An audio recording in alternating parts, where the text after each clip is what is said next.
Hi guys, let's talk about Nintendo. More specifically, Nintendo's history before the creation of the NES. You'd be surprised about how long they've been around.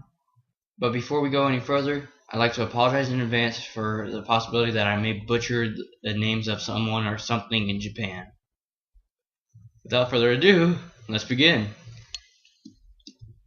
Nintendo's been around since 1889 and was founded by Fusajiro Yamauchi. He started the company making handcrafted hanafuda cards. For those of you who don't know, hanafuda is a very popular form of gambling in Japan. He continued to do this until 1929 when he retired and handed the company over to Sakiryo Yamauchi, his son-in-law.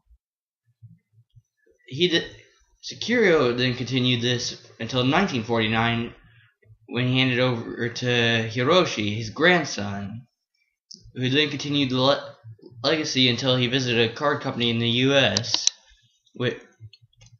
There he was surprised by the small office it is and determined that the card business was too limited. In 1959, Hiroshi made a deal with Disney to be able to print their characters on the Nintendo cards. This allowed him to open the market up to kids and make new games, especially for his new audience. This was a very successful business move, and it sold over 600,000 units in the first year alone. Because of the success, Nintendo felt emboldened and they tried new types of business. They tried a taxi company, instant rice food company, something called a Chirotori vacuum, which is basically a remote control Roomba, and several kinds of toys. Only the toys lasted though. The toys got started when the card business was not doing too well. It actually reached its saturation point, the point where nobody was buying anything because they all had the product in question. Yamauchi was visiting one of his plants when he saw an engineer playing with a toy he had made himself. This was to be called the Ultra Hand. It's basically a scissor jack with a clamp on the end. Hiroshi had the Ultra Hand developed as an official product, which proved to be very successful in time for Christmas. Yokoi was given a position in product development due to this success and went on to make several other toys. A little bit later, Nintendo saw an opportunity in gaming that they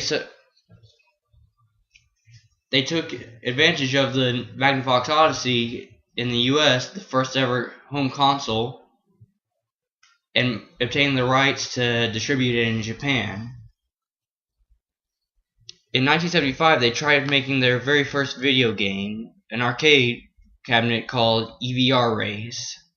EVR Race was basically a horse/car race betting simulator.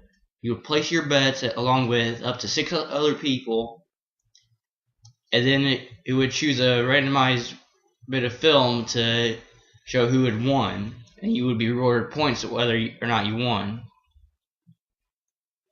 The number depended on the cabinet. A little bit later, the company had hired on a particular individual named Shigeru Miyamoto to make games for them. One such game was Donkey Kong. It was released for the Atari 2600 and as an arcade cabinet, and has gone down as one of the most famous games in history. In 83, Nintendo released the Famicom to Japan, but design flaws caused a recall of all unsold systems and it went nowhere.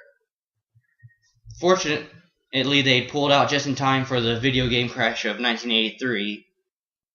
This was caused due to short and poor quality games being put out at an alarming rate, to the point that nobody wanted to buy video games anymore. In 85, the Famicom and the Nintendo Entertainment System or released to the world, and the rest is history.